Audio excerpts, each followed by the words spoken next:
¿Va esto? ¿Sí? ¿Se oye bien? Hoy no me bajo de aquí, la verdad es que me da un poco de vergüenza.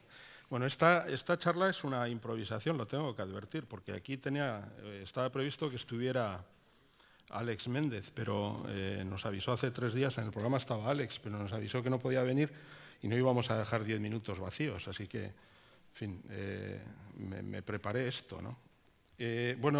Voy a empezar como empezaría una de estas charlas un amigo nuestro, que no está aquí hoy. Saber cuántos de los que estáis en la sala, mejor dicho, sí, ¿cuántos sabéis por qué tienen los elefantes las orejas tan grandes? Sin miedo. Hay mucha gente, veo que hay mucha gente que sabe por qué tiene las orejas tan grandes. Sí, es una buena idea. Bueno, este es un elefante, el anterior no, el anterior creo que es un elefante de la sabana, de la selva. Este es un elefante de la sabana. Bueno, aquí se ve efectivamente que tiene unas orejas enormes, ¿no? Tiene unas orejas enormes y sí, yo creo que todos los que habéis levantado la mano la habéis levantado con razón y todos sabéis que la razón por la que los elefantes tienen las orejas tan grandes es porque son radiadores, son elementos de refrigeración. Es uno de los mecanismos importantes que utilizan los elefantes para disipar el calor que produce su metabolismo.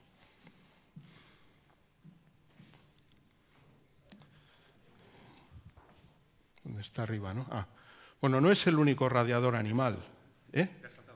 Me he saltado una, siempre ando igual. Yo tengo... ¿Dónde tengo que apuntar? ¿Allí? ¿Aquí?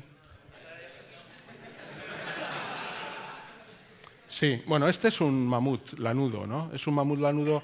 Aquí se ve que un animal que vivió en un entorno térmico muy diferente, con unas temperaturas ambientales muy frías, pues en vez de tener unas orejas enormes, gigantescas, como las tiene un elefante, las tiene mucho más pequeñas. O sea que de esa manera, gracias a esas orejas tan pequeñas, evita la disipación de calor. También todas esas lanas que tienen, en fin, también le aíslan, ¿no?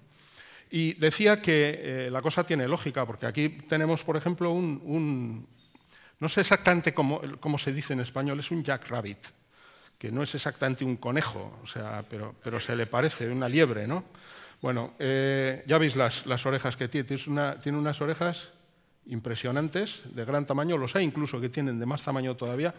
Este vive, si no estoy equivocado, en el desierto de Arizona, vive en una zona tan cálida, es un animal pequeño, tiene un metabolismo, por lo tanto, una tasa metabólica relativamente alta y tiene grandes necesidades de disipar calor y, por lo tanto, esas orejas ejercen la función de un radiador. Emite energía en forma de radiación infrarroja. Y aunque pueda parecer sorprenderte, con el pico del tucán pasa algo parecido. Se ha especulado mucho a lo largo de la historia de la ciencia por qué razón los tucanes tienen el pico tan grande. La historia de la zoología, ¿no? de la biología animal. Bueno, no podemos dar una respuesta definitiva, pero por lo menos sabemos que cuando tienen necesidades de regulación térmica importantes, cuando vuelan, por ejemplo, en épocas especialmente cálidas, se irriga el pico está irrigado por sangre, se activa la irrigación del pico y eso hace que el pico funcione también como un radiador. Es un órgano importante de pérdida de calor. Por lo tanto, en principio no debiera sorprendernos que un elefante que vive en la sabana africana disponga de esos pabellones, no sé si auriculares, pero bueno, tan grandes para disipar el calor que produce. Sin embargo, en la sabana africana y en sitios equivalentes viven otros herbívoros que no tienen grandes orejas. Aquí os he sorprendido, ¿eh? Porque ahora, cuando me habéis respondido todos con las orejas, que todos sabéis, ¿y sabéis por qué no tiene el ñu grandes orejas? Porque con la misma lógica que tiene que disipar calor el elefante, lo tiene que disipar el ñu, ¿no es cierto? Viven en una zona muy parecida, el entorno térmico es muy parecido. Este es más activo incluso. Normalmente los ñus andan migrando de un sitio para otro y tienen que correr, tienen que atravesar ríos donde los cocodrilos les atacan. No tiene grandes orejas, ni nada que se le parezca. Y este peor todavía. ¿Sabéis cuál es este? Este es el oryx, el órice. Este es un órice. Los órices en la antigüedad los confundieron al parecer con unicornios. Los veían de lejos y un único cuerno. Estos viven en las zonas más cálidas y secas del mundo, en el desierto de Arabia, por ejemplo, sitios así. Y hace mucho calor, y encima no tienen agua para poderse refrigerar convenientemente con la transpiración, que es el mecanismo, la transpiración o el jadeo a través de las superficies respiratorias, la evaporación de agua en las superficies respiratorias. Y aquí lo tenemos, no tiene grandes orejas. Bien. La respuesta, vaya, no doy una. No os quería dar las gracias todavía. Joder, tengo un despiste aquí. La respuesta está en esta figura. Ahí aparece un kudú. Kudú son estos antílopes que persiguen los bosquimanos en el Kalahari, también en otro sitio difícil, y un elefante. Están dibujados en la misma escala, como veis, y sin embargo el elefante es mucho más grande que el kudú. ¿Dónde radica la diferencia entre esas dos figuras? La diferencia radica en la robustez de una y de la otra. El elefante da la impresión de ser un animal semiesférico, mientras que el kudú no. El kudú tiene unas patas gráciles. Si os fijáis en una gacela Thompson, también tiene las patas gráciles. El mismo oryx, por ejemplo, son animales que tienen otra gracilidad diferente, son mucho más ligeros, no tienen esos grandes volúmenes. El elefante, sin embargo, ¿sabéis? Es un animal del que se podría decir que es casi semiesférico y además tiene unas extremidades extraordinariamente gruesas.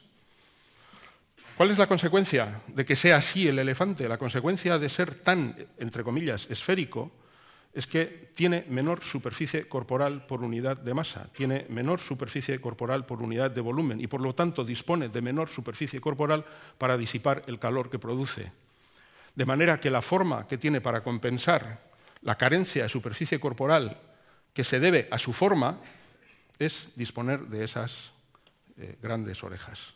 Por lo tanto, la respuesta, no voy a decir por qué, para qué, porque ya sabéis que en ciencia no debemos hablar en estos términos, pero sí podemos decir que el elefante, gracias a sus grandes orejas, compensa el déficit de superficie corporal por tener la forma corporal que tiene. ¿Y por qué tiene esa forma corporal? Tiene esa forma corporal por el extraordinario tamaño que tiene. Y aquí entra una razón geométrica. Resulta que cuando un animal aumenta en tamaño, aumenta las dimensiones lineales de un animal, su volumen, como sabéis, aumenta en proporción al cubo de sus dimensiones lineales. Y la masa, en cierto modo, como es estrictamente proporcional al volumen, también aumenta, con esa misma regla de proporcionalidad. Sin embargo, las superficies no aumentan en proporción al cubo de las dimensiones lineales, sino en proporción al cuadrado.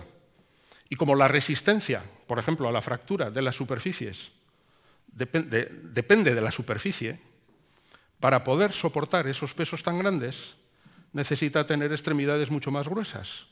Y todo el cuerpo en su conjunto acaba teniendo una forma más esférica. Dispone de menos superficie corporal por unidad de volumen. Y como dispone de menos superficie corporal, si no fuera porque tiene un aditamento especial, que son esas orejas, no podría eliminar el calor corporal que eliminan el resto de los animales a través de la superficie corporal sin tener que recurrir a ese tipo de órganos, en este caso a ese tipo de radiadores animales. Por lo tanto, es cierto, el elefante dispone de unas orejas que le permiten disipar el calor corporal que produce su metabolismo, pero en el fondo la razón por la que las necesita es porque es tan grande, tiene un tamaño tan grande, que tiene unas patas tan gruesas que hace que sea muy pequeña la superficie corporal que tiene para esos efectos. Y esta es la razón por la que los elefantes tienen las orejas así de grandes. Muchas gracias.